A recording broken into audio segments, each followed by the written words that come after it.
Hello and welcome to Michigan and Other Mayhem. Today we have a Piddily podcast for you. The Piddily podcasts are mini filler podcasts, and these include things like correction, fan-based contact shout-outs, and short stories. And today we have short stories. Do you have one? Yeah, I have one. What's yours? I'm actually going to be talking about the Eben ice caves in the Upper Peninsula. Oh, okay. Oh, by the way, I'm Allie. And I'm Jen. Oops. Okay, how about I have two, so do you want me to do like first and third? Or do you have two Piddly podcasts? No, I just have one. All right, so I'll go first and then I'll go last. Okay. All right. So, well, first of all, did you know that we have 12 Native American tribes in Michigan? I did not know that. I did not know that either. I would have, if you would have just made me guess a number, I would have gone like 5. What about you? Yeah, probably somewhere around there. Yeah, no, we have 12. And I'm going to do the Wendigo.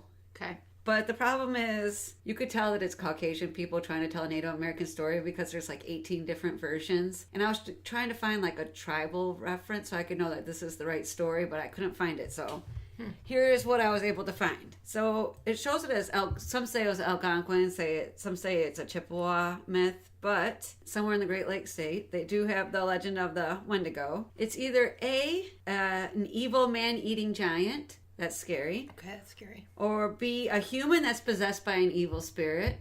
That's pretty scary. And the Wendigo is a single entity, but it can possess more than one person at a time. Or it's just straight up an evil spirit that can assume like a human form or like a corporal form.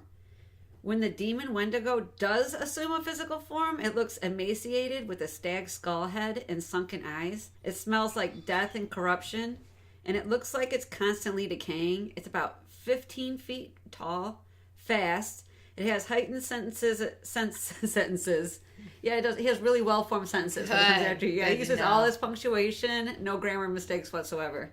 Yeah, That's so great. I know.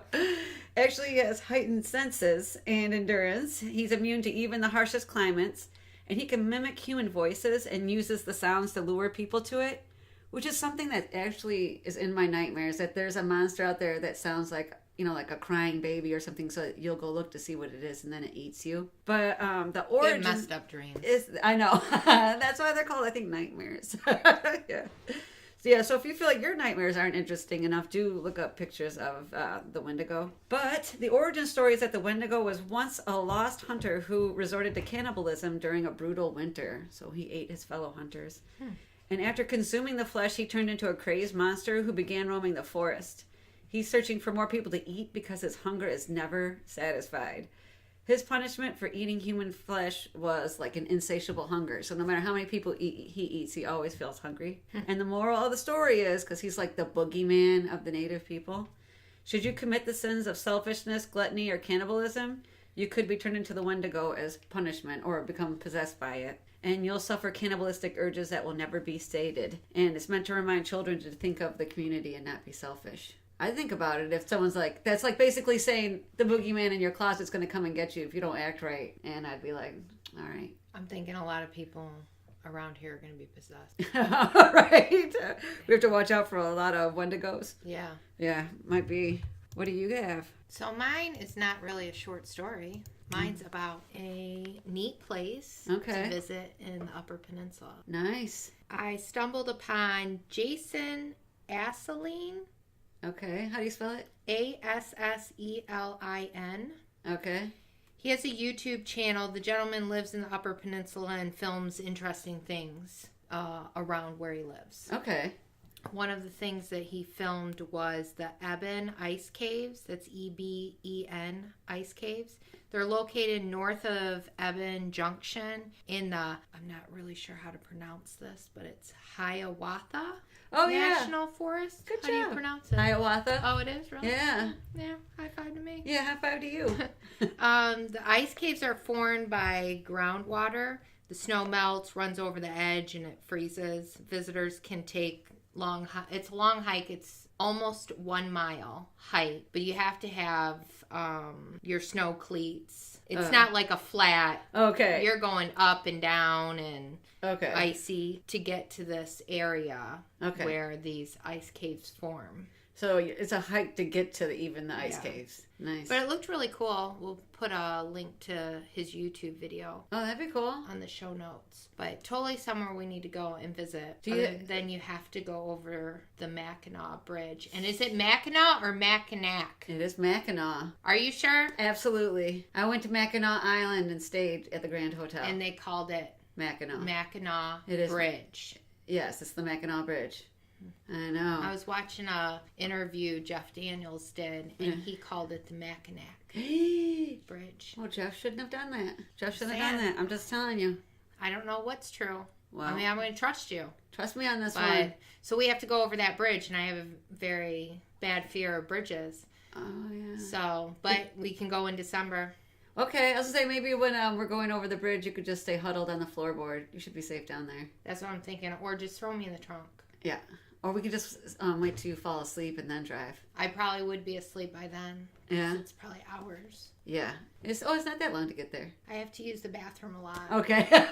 So, and then we have to stop off for bathroom breaks and snacks. Yeah, that's true. I mean, you know I got to eat every couple hours. I need to eat every 15 minutes. Right. So, all right, what's your next one? All right, so I have an urban legend. I love urban legends. All right, and I don't want to.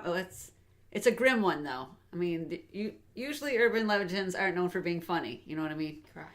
Okay, so this takes place in Rockford, Michigan, and I don't want anybody to get confused because there is a prominent family that lives in the area. Now, the last name of the serial killer urban legend is Friske. I don't know if that's Frisk or like Frisky or Friske. Friske? Is that how we're going to say it? Yeah. Friske it is now. And there's a road with the same name by that bridge. In real life, there is a road and a bridge. But Elias Friske, the murderer in the story, is actually not a real person. There is a family with that last name, but nobody with the first name Elias in the family. This is an urban legend. Mm-hmm. Okay, so there's a narrow metal footbridge in Rockford, Michigan, that crosses over the River Rouge. I was getting all fancy for a minute there. The Rouge. That's great. I know now. Now you sound like me. Oh, sorry. I've rubbed off on you. It's okay.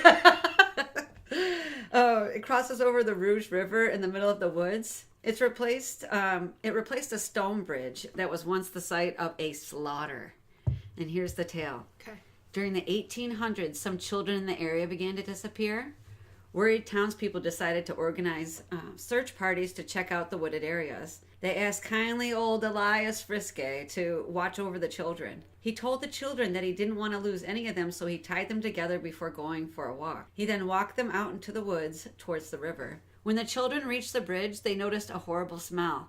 That's when Elias uncovered a few shallow graves, showing the kids the bodies of their missing friends. The children were bound together, so it was too hard for them to run away. No one heard their cries for help because nobody was searching that area. He killed them one by one, throwing their bodies into the river after death. By now, the parents had noticed the missing children and began to search the area by the river. They found their children's bodies floating in the river, and there were footsteps leading deeper into the woods. When they made it to Friske, he was covered in blood. He was babbling, telling everyone that a demon made him do it. The parents used the rope that Elias had used to tie up the children to hang him from the bridge. Once he was dead, the river's water swelled up, snapping the rope and pulling his body away. His body was never seen again. The bridge is real, but the story is an urban legend. The current bridge looks like a long, flat metal grate. It's about 2 feet wide and it has no handrails. The legend still stands that if you stay in the middle of the bridge at midnight, you may hear children laughing, screaming, or crying.